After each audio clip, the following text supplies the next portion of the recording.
तुम ही हो। एक अनोखी प्रेम कहानी। प्यार एक एहसास है जो दो दिलों को जोड़ता है।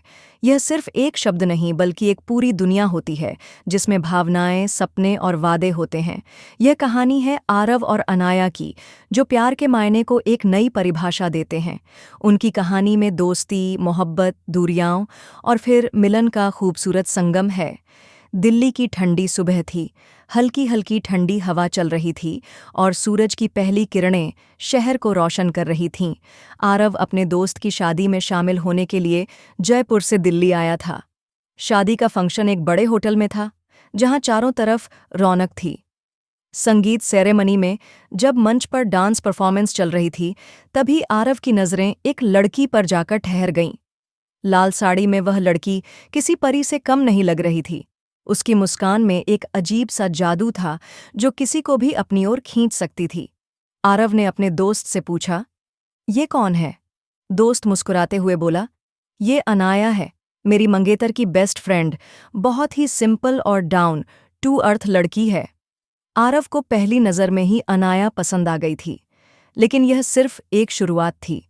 शादी के अगले दिन आरव और अनाया की बातचीत हुई। तुम जयपुर से हो? अनाया ने पूछा। हाँ, मैं वहीं रहता हूँ, लेकिन अक्सर दिल्ली आता रहता हूँ। धीरे धीरे दोनों के बीच बातचीत बढ़ने लगी। व्हाट्सएप पर चैटिंग, फ़ोन कॉल्स और फिर हर रोज़ एक दूसरे से बात करना उनकी आदत बन गई। आरव को अनाया की सादगी और उसके विचारों से प्यार हो गया था। वह हर छोटी बात पर हंसती थी और अपने सपनों की दुनिया में खोई रहती थी।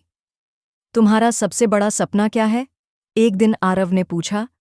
मुझे अपने लिए एक आर्ट गैलरी खोलनी है जहां मेरी पेंटिंग्स की प्रदर्शनी हो। अनाया ने चमकती आंखों से जवाब दिया।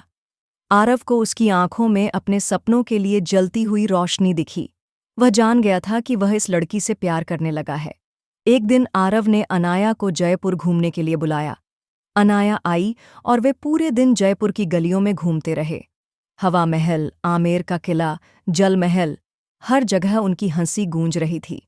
शाम को जब वे नाहरगढ़ फोर्ट के टॉप पर बैठे थे, तब सूरज ढल रहा था और आसमान नारंगी रंग में रंग चुका था।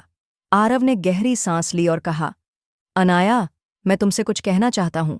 अनाया ने मुस्कुराते हुए कहा, बोलो ना, मैं सुन रही हूँ। आरव ने उसकी आंखों में देखा और कहा, मुझे नहीं पता ये कब हुआ, लेकिन मैं तुमसे प्यार करने लगा हूँ। जब भी तुम हंसती हो, मुझे ऐसा लगता है जैसे दुनिया की सारी खुशियाँ मेरे पास आ गई हैं। क्या तुम मेरी जिंदगी का हिस्सा बनोगी? अनाया कुछ पल के लिए चुप रही। फिर उसने हल्की मुस्कान के साथ कहा, आरव, मुझे भी तुमसे प्यार हो गया है, लेकिन प्यार सिर्फ एक एहसास नहीं, एक जिम्मेदारी भी होती है। क्या तुम मेरे हर सपने को पूरा करने में मेरा साथ दोगे? आरव ने उसका हाथ थामते हुए कहा, तुम्हारे हर सपने को पूरा करना अब मेरा भी सपना है। सब कुछ खूबसूरत चल रहा था, लेकिन जिंदगी हमेशा आसान नहीं होती। एक दिन अनाया ने फ़ोन किया और कहा, आरव, मुझे पेरिस जाना है। मुझे वहाँ आर्ट और डिज़ाइनिंग की एक स्कॉलरशिप मिली है। आरव को खुशी भी हुई और हल्का दुख भी। कब जा रही हो? उसने धीरे से पूछा। अगले महीने, अनाया ने जवाब दिया। वे दोनों जानते थे कि यह फैसला उनके प्यार के लिए एक परीक्षा होगी। अनाया पेरिस चली गई और आरव ने जयपुर में उसका इंतज़ार करने का वादा किया। वे रोज़ बातें करते, वीडियो कॉल्स करते, लेकिन दूरी का एहसास हमेशा रहता था। 3 साल बीत गए। अनाया का सपना पूरा हो चुका था। वह पेरिस में एक सफल आर्टिस्ट बन चुकी थी, लेकिन उसकी जिंदगी में अब भी कुछ अधूरा था। आरव। एक दिन उसे लगा कि अब उसे और इंतजार नहीं करना चाहिए। वह बिना बताए जयपुर आ गई।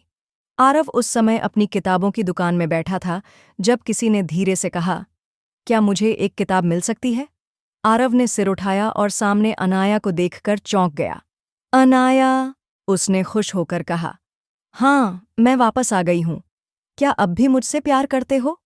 आरव ने मुस्कुराते हुए कहा, तुम्हारी मोहब्बत मेरा सबसे खूबसूरत अधूरा ख्वाब थी और आज वो पूरी हो गई। अनाया ने उसकी बाहों में समाते हुए कहा, अब मैं कहीं नहीं जाऊंगी, तुम ही मेरी दुनिया हो। समाप्त। अगर आपको यह कहानी पसंद आई तो बताइए, क्या आप इसमें कोई ट्विस्ट या अलग अंत चाहते हैं?